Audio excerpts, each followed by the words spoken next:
ওটা করবো।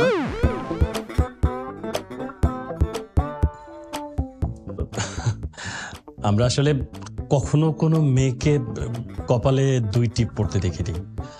কোনো কারণ আছে নাকি এটা পড়ার জন্য? আব্বা, আব্বা? আপনাকে আব্বাই বলি। আসলে হয়েছে কি জানেন, আমাকে সবাই বলেছে বিয়ে ঠিক হওয়ার পর থেকে কপালে 2 টিপ পড়তে, এতে নাকি স্বামী আর পরবর্তী বংশধারের মঙ্গল হয়।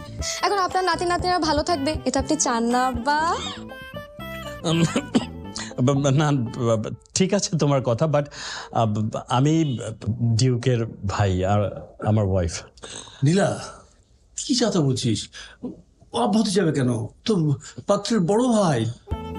ও, আসলে আমি জানতাম আমার শ্বশুর আব্বা আসবেন, তো আমারই ভুল। কি করা যায়? কোনো ব্যাপার না, আমি আপনাকে আমার হাতের 1 গ্লাস শরবত খাওয়াবো, চলবে না আব্বা? সরি, আপনাকে ভাইয়া তো বলা যাবে, ভাইয়া। শরবত তো এখানে আছেই, আর তো শরবত দরকার নেই। না না, আমার হাতের শরবত তো আরো বেশি সুস্বাদু, খেয়েই দেখেন না। ওকে। খেয়েই দেখেন না একবার।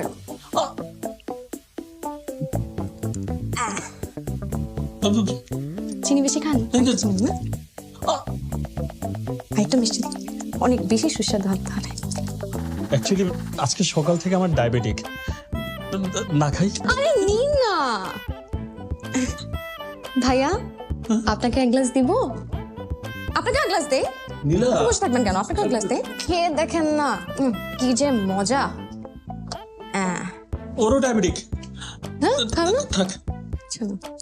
তুই কি ভাইয়া কাকে বলছিস? ও তো ডিউ, ওর সঙ্গে তো তোর বিয়ের কথা চলছে। ওই তো পাত্র।